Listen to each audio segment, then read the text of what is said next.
Hello and welcome to HPart. Today we are going to build upon the work in our previous video about coupling collimated light into an optical fiber. Now just to refresh your memory, in the previous video we designed and optimized the system that's shown here to produce a collection efficiency of about 43.7%. That meant about 43% of the light that entered our lens made it into our 400 micron optical fiber. In today's video, we're going to understand why we're losing so much light. 91% of the light is actually hitting our detector, but only 43%, even after optimization, is making it into the fiber. So we're really going to dive into what is accounting for this difference and how we can shrink it. Let's get started. So the first thing we want to note is we want to go and take a look at our merit function from our previous optimization. So if we look here, we look at the parameters. And we notice that one of them is being ever so slightly violated. What is this? This is the detector Z position. This means that the optimizer, in an attempt to minimize the merit function, has pushed the detector Z position as far out as it possibly can within the bounds and a little bit further until the penalty started to build. Now, what we've got to ask ourselves is, why is it doing this? And so to better understand that, I'm going to go ahead and I'm going to widen these bounds. I'm going to actually widen them pretty dramatically. I'm going to widen this up to about 150, and I'm going to see what the optimizer decides to do. Now we're going to go ahead and run the optimizer. Okay, so it seems to have used some of it. This double cone that I mentioned got a little smaller. And now it's stopped, but we notice that it flatlined for a long period, so we probably don't need to run it anymore. Now let's take a look at that merit function again. We notice that even though we gave it a ton of rope to move out on, it only went out to 72.5.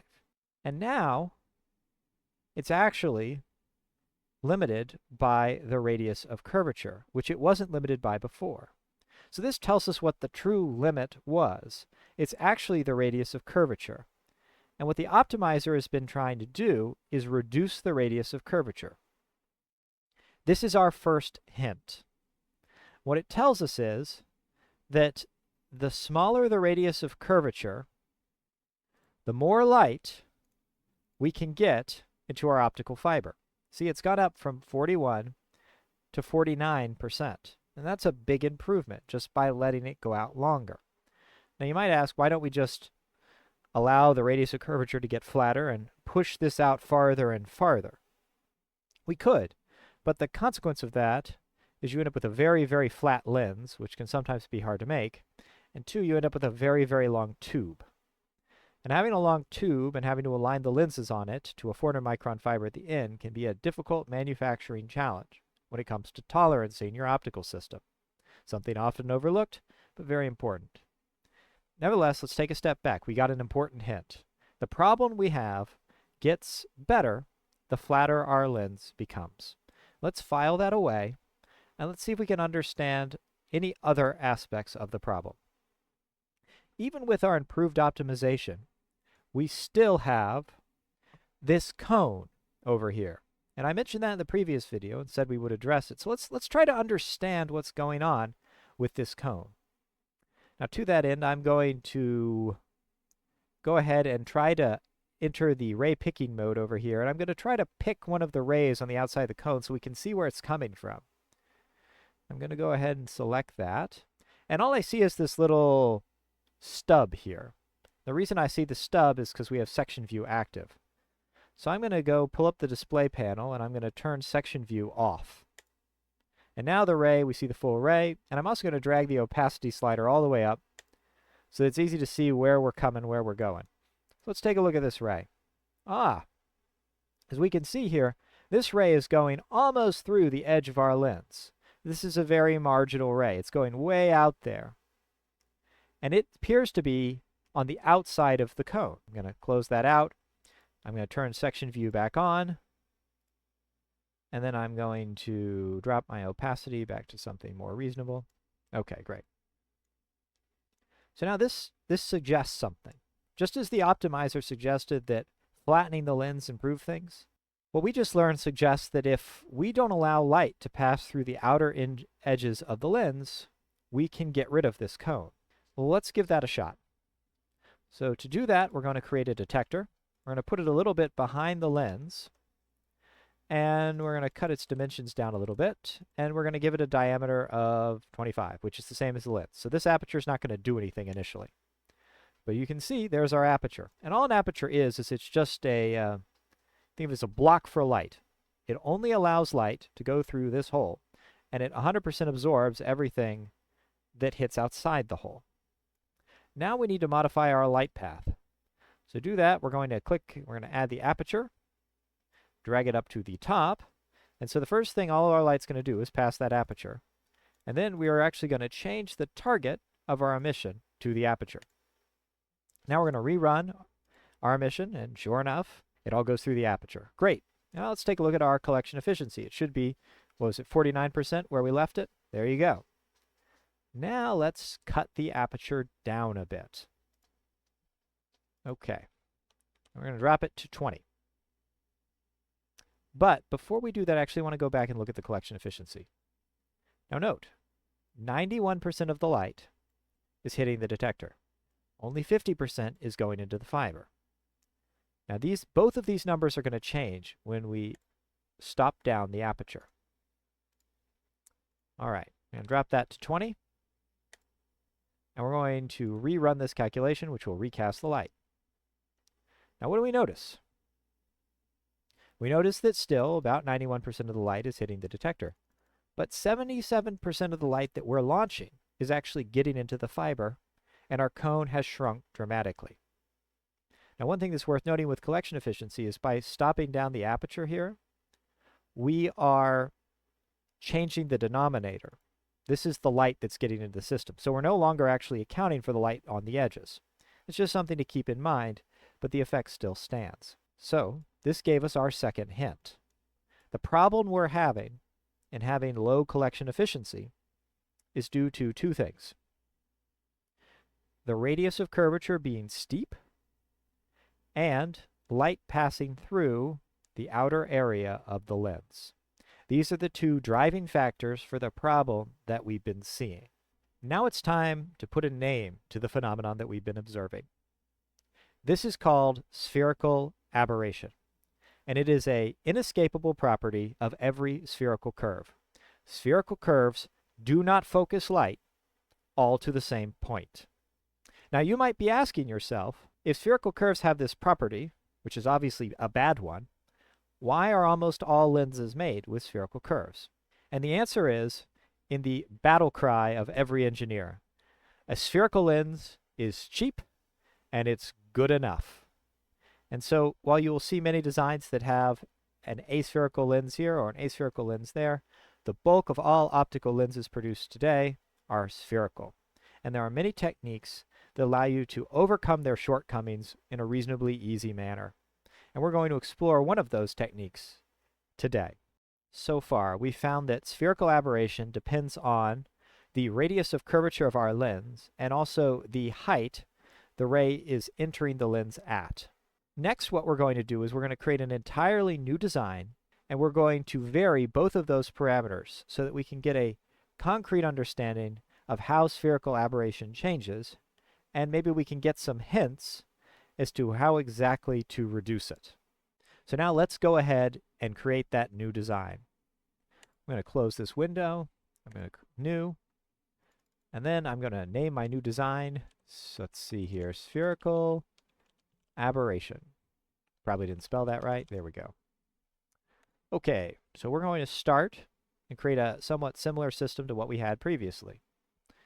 We're going to create a revolution. It's going to be a PCX revolution. I think our radius of curvature was around 35, more or less, so we'll go with that. We're going to pop our lens right here. Great, we got our lens.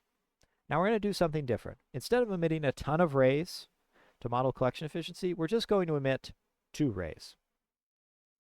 And we're going to emit them from concrete locations. To do that, we need something called an emitter. An emitter is similar to a detector. It's a physical object, and it doesn't have any optical properties. The emitter is just the where. The emission is the what. And previously we used an infinite emission. Because it's coming from infinity, there is no where, so there was no emitter. But these are going to be point emissions, so there is a where, and so there is an emitter. I'm going to put these emitters slightly behind the lens. I'm going to put one that is paraxial. So that means it's very close, but not quite on the z-axis. So we have a very small y value. Let's go ahead and create that. So this is our point source emitter, and it's a paraxial emitter, which means it's very close to the optical axis.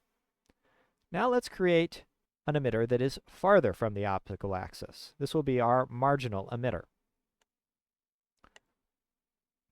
Okay. So this was a 25 millimeter lens, so I'm going to put this one up at about 12. And I'm going to put it at the same z position as the other emitter. So now we have our paraxial and our marginal emitters. Now we need to add emissions to these emitters. So we're going to do a point source single ray emission. We'll do one for the first emitter. We're going to use 550, which is the sodium D line. It's a very common wavelength used in optics. And then we're going to add another emission for the second emitter. Let's go ahead and cast both of these emissions. And the thing that we notice is we don't see anything. The question is, why don't we see anything? So to answer that, we're going to open up our display panel. This is usually the place you want to start. Or, of course, you can look down here. So, hide stray rays. That was our issue. We're going to turn that off because we haven't defined any light paths, and we won't for this analysis. And we're going to jump up the opacity so we can actually see these yellow rays. You know what? I'm actually going to change the wavelengths here just to make this more visible. So I'm going to go over here, and I'm going to change the wavelength to, say, 700. It's going to make it a lot easier to see. I'm going to change this other wavelength to about 600. I'm going to recast these.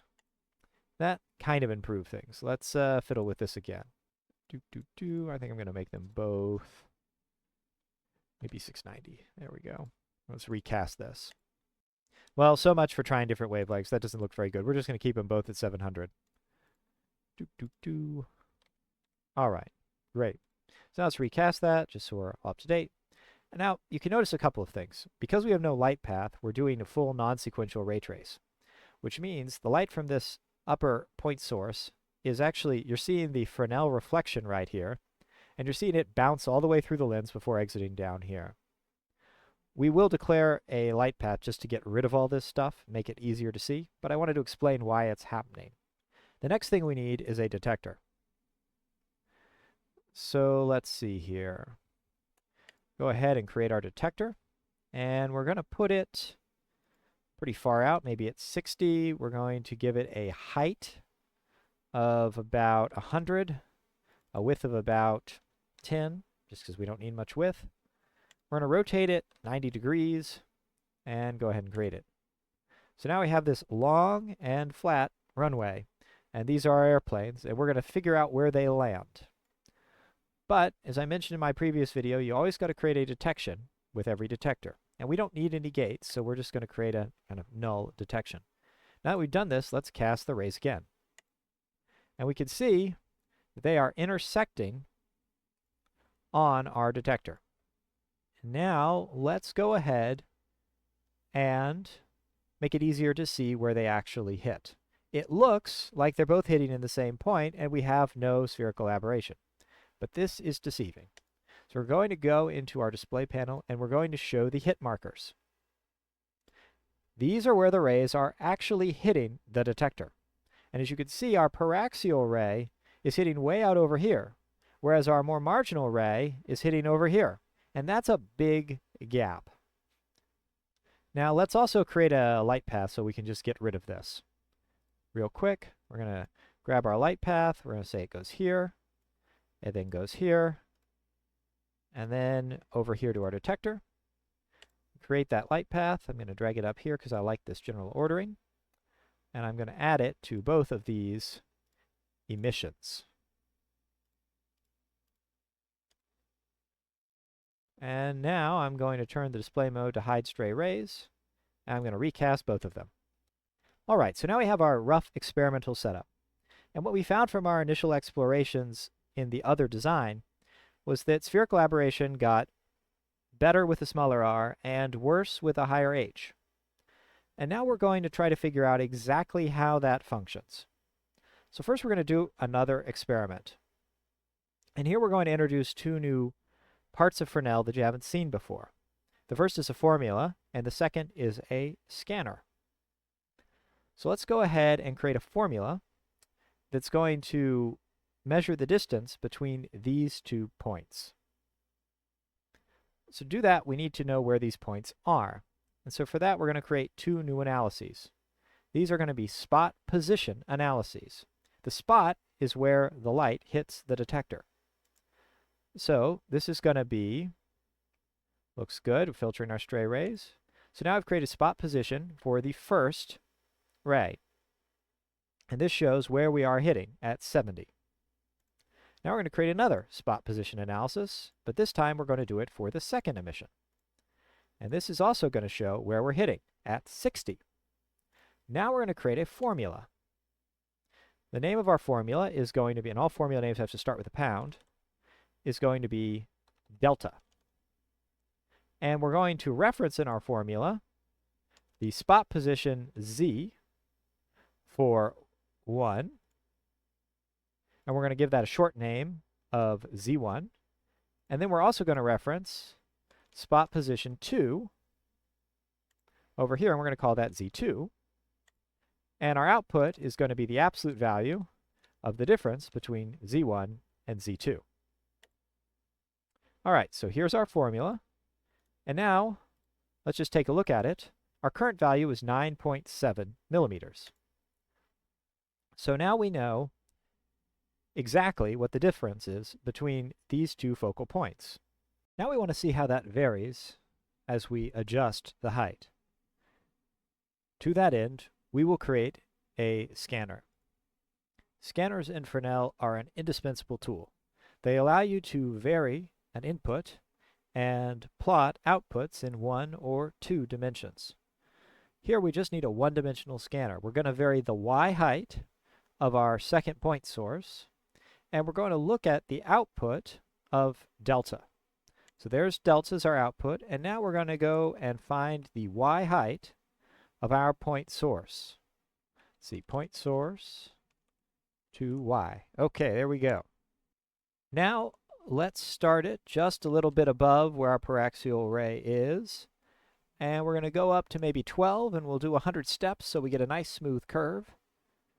And we're going to create it, and now we're going to run it. Ta-da! Okay, this doesn't actually move the physical scene, but it does run it in the background. And what you can see is as the y position increases, going from about 0 all the way up to 12, the delta goes up dramatically. Now this looks like an exponential curve or a parabola or something of that nature. To get a rough idea of what it might be, when the value is 4 for our y, our delta is 1. But when our value is 8 for our y, our delta is 4. So a doubling of our y position causes our delta to go up by 4x, which is 2 squared. We should already start to suspect that this is a parabola. Now the next thing that we want to understand is how the radius of curvature affects our delta. So we're going to do a very similar thing, except we're going to keep the height constant, and we're just going to change the radius of curvature. So for that, we're going to create a new scanner. I'll enable this scanner rock for radius of curvature. We're going to vary the radius of curvature. We're going to vary it between 12.5 and maybe 50, a little bit greater than the radius of curvature of the lens right now. We're going to do 100 steps and go with the output of delta. So now I've created it, let's run it. Whoop! And there we go. Now the first thing we notice is that we're only actually getting values up to about a radius of curvature of 23. So I'm curious why that's happening. So what I'm going to do is I'm going to go ahead and I'm going to create my radius of curvature. I'm going to go to 12.5. And what I notice here is that the lens becomes invalid because it doesn't have a sufficient center thickness to support that severe of a curve. So I'm going to go ahead and start to increase this to 12.5 so we can actually support a severe curve like that. So now that I've done that, I'm going to take our radius of curvature and take it back to what it was. We're around 35. And now we have a much thicker lens that we can curve a lot more. I'm going to go ahead and run our delta calculation again, just to make sure. So things have shifted a bit, but the difference more or less is the same. This illustrates an important principle, which is that adjusting the thickness of your glass really doesn't do too much to the optical performance of your system in general. It's one of the last things you might want to vary in an optimization. Okay, so now we've got our thickness so that we can support a high radius of curvature. We're going to restart our analysis. And now we found that we're getting deltas all the way back up to 18. This raises another question. Okay, why only 18? Why can't we go all the way to 12.5? And to see the answer to that, we're going to try reducing the radius of curvature of this revolution and looking at what happens. So I'm going to go ahead and I'm going to drop it maybe to 15, which is below 18 where things stopped working. And now I'm going to turn on or turn off hiding of stray rays. And then I'm going to recast the light here. Let's go ahead and cast all. And this is the answer to why we can't go any lower than 18. What's happening is our light is coming out and we're getting a total internal reflection of the lens. So no light is actually able to go through here at all. This points out another issue with using high power, i.e. highly curved lenses, is that you can start to get total internal reflection on them, which can trap a lot of your light. Now let's return back to our chart. Now it's hard to say exactly what this curve is just by looking at it, but it kind of looks like 1 over r. So if we were just going to guess, delta would equal something like c, some constant, times h squared divided by r. Now that's a reasonable guess and we could just run with it. But I'd like to put some more weight behind it by using an entirely different mathematical technique. So to get into that, I'm going to open another note. So let's think about what we want. We have this formula, delta, which we are calculating currently just by raw computation. Now what are the units of delta? The units of delta are length. And we know that it has to equal some function of h and r. Now our question is, what should h and r be? Now from using our two scanners, we think that it's c times h squared divided by r, or alternatively c times h squared times r to the -1 power. That's our guess. But let's, as I mentioned, approach it from a totally different de novo perspective. When a formula is valid, it can't just match in terms of the numbers. It also has to match in terms of the units. So what that means is that delta, which has units of length, has to match the units of whatever f is. So that means that f also has to have units of length. So let's think about how f behaves when we make h or r take on an extreme value. So if we hold r constant and we make h infinite or very large, we know from our experiments that delta is going to get very large. But what if we go the other direction? If we hold r constant and we take h closer and closer to 0, closer and closer to our paraxial ray, well, delta is going to go to 0, regardless of what r is, so long as we hold it constant. Now let's look at it the other way. Suppose we hold h constant and we increase r, and we keep increasing it. Well, in the limit, when r is infinite, the lens is just flat. And so it doesn't bend the light at all. And that means that the paraxial ray is going to land in the same spot, as a ray at h. So put another way, if we hold h constant and we drive r to infinity, delta goes to 0. And if we hold r constant and we drive h down to 0, delta also goes to 0. The fact that we can use a variation in only one value to drive the result to 0 tells us that f has h and r multiplied together. If it didn't, we wouldn't be able to get that kind of relationship. So let's consider writing out what we just deduced. We know that it's going to be h times r, but we don't know what the powers are, and we know there's going to be some constant ahead of them. So we'll just put k and l in for our unknown powers. Now again, we just deduced this by analyzing the behavior of holding one of the values constant and driving the other to an extreme value, and noticing that we could drive delta to 0 in either case. So that two h and r have to be multiplied together. And this is where our units come in. Because we know that h has units of length, let's put that in there, and r has units of length, and we know that delta has units of length, it means that the evaluation of h to k times r to l must have units of length. So this implies that k plus l must equal 1.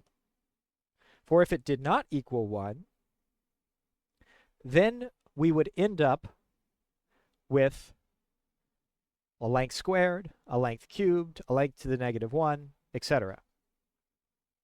So therefore, we can conclude that k plus l equals 1. So now let's think about this some more. K plus L equals 1. We also know that K is going to be positive because as we increase H, delta gets bigger. We also know that R is going to be negative because as we increase R, delta gets smaller. So given that we know K plus L equals 1 and K is greater than 1 and L is less than 1, we can conclude that K plus L must be in a set of viable pairs, something like 2 and -1, or 3 and -2. But we already know from our exploration the dependence on H cannot be cubed. We know that it's squared. And so that means the simplest answer, as it often is the correct one. So put a different way, we know that delta is equal to some constant, which is some function of our optical system, times h squared times r to the -1. And this was the original formula that we guessed from the results from our scanners. And we've now provided a lot more evidence based on basic unit analysis, i.e. taking note that for a formula to be valid, not only must the numbers agree, but the units must agree as well. Okay, so let's keep this formula in mind and think about what it tells us. It tells us that if we want to reduce delta, which is our goal, we have a couple of levers to pull, roughly 3 of them. We can decrease C by changing the parameters of the optical system that do not involve H and R. Well, what parameters are these? Well, they're things like the placement of the detector, the placement of the emission, and the materials that make up our lenses. We can't change where the emission is coming in because it's collimated light, and we don't want to change the location of our detector because we want to keep the length of our lens tube fixed. So this means that the only lever we can pull within C is changing the index of refraction of our lens, or possibly adding multiple lenses with different indices of refraction. The next thing we could try is we could try varying H. Now we saw this earlier when we stopped down the lens by putting an aperture in front of it. Because the dependence of delta is on H squared, even a relatively small reduction, say 20%, in the maximum value of H can reduce our spherical aberration dramatically. So sometimes this is a trade-off that's worth making. But you have to pay a price to do this in performance, because you're going to cut out a lot of light that otherwise would have gone into the lens. And that's because the area of the lens where h is great is much greater than the area of the lens where h is small.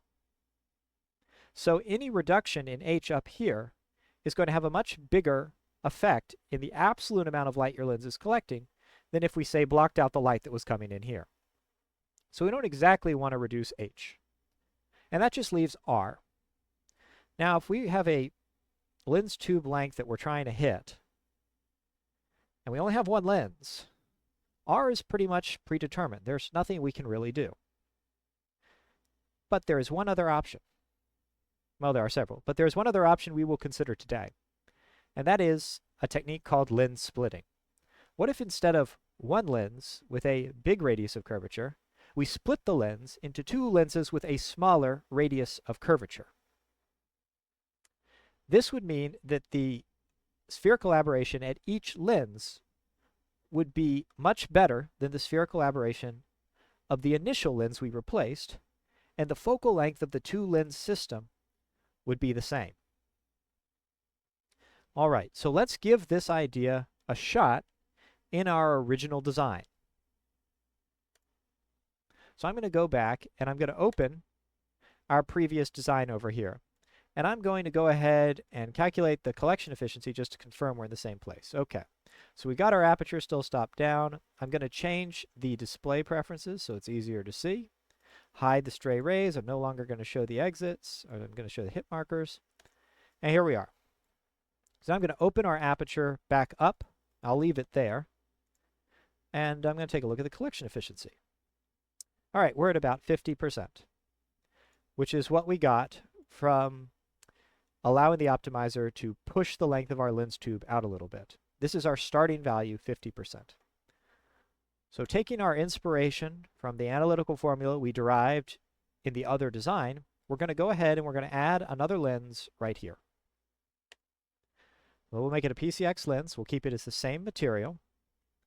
And we're going to go ahead, and actually I'm going to leave its radius of curvature as is for now. And I'm going to move its position, call it 5 units ahead of our current lens. So now we have two lenses here. This is our split lens. But we want to reduce the starting power of our first lens. If you remember from the first video, I said you always want to try to get your optical system into a reasonable place before you start trying to optimize it. So we have a radius of curvature of about 39. We're going to call it 40. We want to split the lens. And to split the lens, you actually just split the radius of curvature between the two lenses. So if we had if our radius of curvature was 40 here, we're going to split it and have two radius of curvature of 80. And that should roughly do the same thing. So let's go ahead and put 80 in here. You see that got a lot flatter. We're going to go ahead and we're going to put 80 in here. And we're going to take a look at the collection efficiency, which likely has gone down because our system is no longer in best focus. And yes, it's gone to 0, but that's for a different reason. We never updated our light path. So we're going to go and grab these two surfaces, boom, and boom, and then we're going to drag them to the correct location, which is after the first lens. Here we go. Now, let's go ahead and try to calculate that collection efficiency again. Okay, cool. Now we see some light, but we'll notice that our detector intensity has dropped pretty dramatically. So we're not doing very well anymore. But have faith. Let's try modifying our merit function so that we include varying this radius of curvature as well. Let's run the optimizer again. So I'm going to open the merit function, and I'm going to add the second radius of curvature in. Now I'm also going to adjust the bounds. We know that we're starting at 80, so I'll let it go down to 70 in both cases, and I'm going to let it go up to maybe 120. I'm also going to not let it go any farther out in the Z, because we already know that that makes things better, and it will make it as an unfair comparison to the 50 points that we started with in terms of collection efficiency. So I'm going to lock that in place. And let's see. All right, I think we're ready to go here. So let's go ahead and save this merit function, and let's fire up the optimizer. So what we're going to see is it's going to tighten this in, and it's done. And to do that, it just slightly modified the radius of curvature here. But look at this cone. This is the cone of our spherical aberration right here. And look how much smaller it's gotten. Also, notice something else. It looks awfully blue. We'll revisit that in another video. But for now, let's see how our collection efficiency has changed. Now, moment of truth. As a reminder, we started with a collection efficiency at this focal length of about 50%. So let's run it and see what happened. We've gone from 50% all the way up to 70%. That's a massive improvement, only from the addition of one single lens. We've also noticed, though, that the detector hit intensity, the amount of light that's actually reaching the detector, has dropped. It's dropped by about 10%. And this is due to the Fresnel refraction losses that are occurring in both sets of lenses. The light is getting partially reflected and trapped in these lenses and sent backwards. So what does this tell us? Well, it tells us that adding a second lens really did improve things, and we've gone up from 50% to 70%. Big win here. It also tells us that if we add a third lens, we're going to lose about another 10 points in detector hit intensity, and the total amount of light that we actually collect is probably going to fall. So this is about as good as we can do using the materials and the coatings that we're currently using. Now, we could add more lenses if we either change the material or, better, added an anti-reflective coating that would allow the light to pass through the lenses with fewer losses. Now, we're almost done with this video, but I wanted to just show you that this technique is employed all over the place. A very common type of lens design is called a double Gauss lens. And on Wikipedia, you can find charts like these, which are collections of double Gauss lenses or double Gauss lens inspired designs through the ages. And if you look around, you're going to see that the fastest lenses, the ones with the lowest f numbers, like this one that has an f number of 1, tend to have a bunch of shallow lenses at the beginning of the lens. These shallow lenses are doing a lot of different things, but one of the things they're doing is they're lens splitting what would have been a single monolithic lens with high power. So this is a common trick that you will see employed all over the place. So watch for it when you look at a lens design. All right, well, thank you very much for watching this video, where we explored spherical aberration and how we could better understand it and use that understanding to further optimize the coupling of collimated light into an optical fiber. Thank you very much for watching, and I'll see you next time.